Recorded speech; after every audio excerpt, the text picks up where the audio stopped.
Hi everyone. In this video, I'm going to be talking about why I am obsessed with testing poop and mailing poop to labs. So definitely tune in for that. I'm going to explain a little bit more about my favorite gut test, why it's my favorite gut test, what it has done for me, and why you should think about doing this test. Okay, so before we get started, I just want to remind my listeners that I run an amazing gut instinct program. So this program is designed specifically for women. We've got some really awesome women in it, and it's a place for women to heal. And I offer testing through the program as well as protocols and coaching to help you get your gut health back to where you want it to be. So no more bloating, no more wondering what you should eat, and a lot of confusion about diets.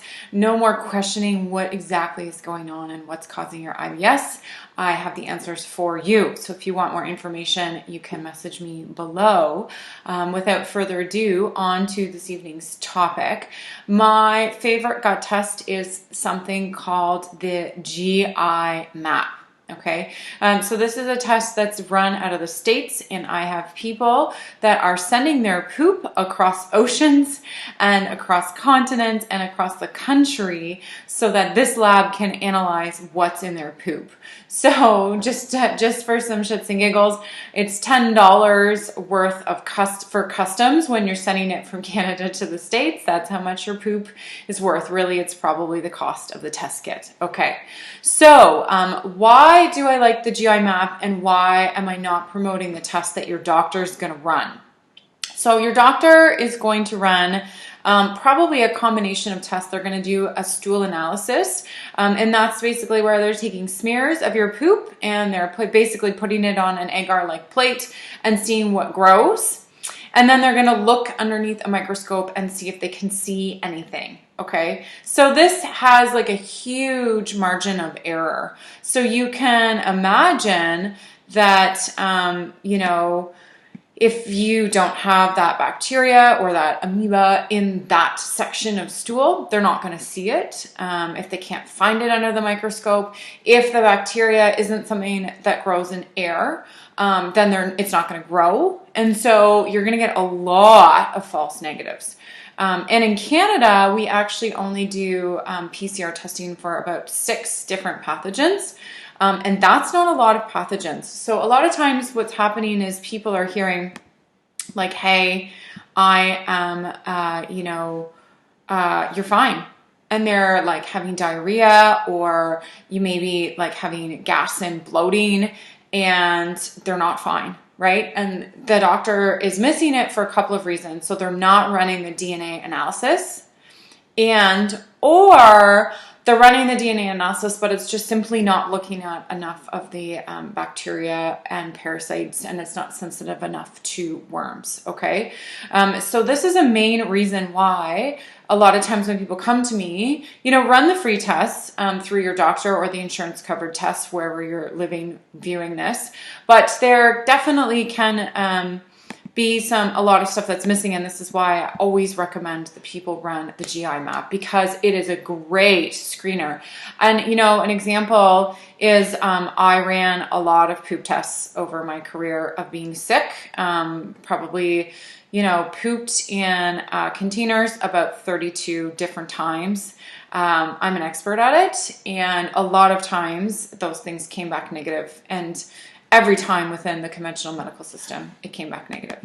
So it was like a pretty big issue for me, wondering constantly what was going on. And that's why I recommend this test, because it's going to give you a really good sense of what's living inside of you. I'm going to be posting tomorrow, actually, a sample of someone's test, and we found worms inside of her and parasites, and lots of answers onto why she was having issues. So this is why this test is different, and it's much more comprehensive than what your doctor is going to run. So, something that I found on my GI map was H. pylori. And it actually showed up 3 different times for me. It did not show up in a breath test. It did not show up in my endoscopy. It did not show up in my regular stool test, nor did it show up in my blood, but it was showing up on the GI map 3 times, in fact. And what was actually happening is the H. pylori was likely living inside the worm that was living inside of me. And at that point, the GI map wasn't testing for worms. And so I didn't know that I had a worm, except the clue was that I kept getting H. pylori. So even though at that point that test couldn't look at worms, it does now, it gave me a lot of data to use, because I could then at least see that something was going on and my treatment of H. pylori wasn't working, and so something bigger was at play, right? So even if you're getting, you might be a viewer who is listening and you've done the GI map and it's come back relatively clean, and that's a clue for me to look at mold, right? So even if you're not getting lots of a lit up GI map, it's still gonna tell me what is actually going on. And why is it important to know? Like, I know before I got into the field, I was like, just give me every single herb imaginable and we'll see what happens. It's gotta help. It's gotta be something. But you really, really need to target. Herbals are not, what I didn't understand is that herbals just can't, you can't, there's not a magic herb. It's not like the magic pill, right? It's a little bit different than medicine. We're not just going to give you like a catch-all herb. We're going to very specifically target what's showing up in your gut. So the herbs that we give for bacterial infections are different than the herbs that we give for parasites. The herbs that we give for a specific parasite like Blastocystis hominis, for example, is very different than the herbs that we're going to give for other parasites.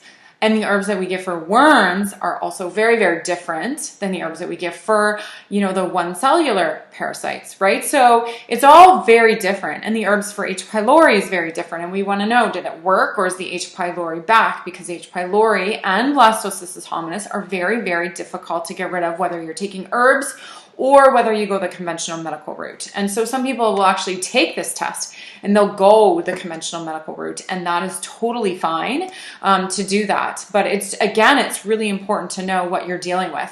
So then you can see, hey, am I getting results? And what is going on with this? I had a client who retested, and there was some other infections that had shown up because we had cleared his microbiome, like the mucosal grossness of it, the biofilm, I should say. And, other different secondary infections were starting to surface. And so now we can change what we're focusing on. And that particular client also had mold. And so we knew that mold was at play based on other tests that we ran. And so this is why it's really, really important, and I really stress testing because it's really important to target the intervention. And it's also really helpful for you to know, like, that's what's going on. This is what's causing my symptoms. Like, finally, I have answers. And if you're anything like me, I've actually done happy dances when I get results on tests. So I've been excited to see things because now I have something to deal with and something to treat. And then there's hope that I can get better. So I would love to hear from you. What has been your experience with testing? Have you tested? Do you suspect you've had parasites? You don't have to travel to foreign countries like me to have parasites. Like, you can live here and have parasites. Parasites are going to be growing on some of the food you're importing. They may be on all that sushi you're eating. They're going to be in a lot of different places. And so if you've got issues, chances are this is something you definitely need to look at. So what are your symptoms below? And what tests have you done? What's your doctor telling you? Tell me all this. I want to know. See you later. Next week.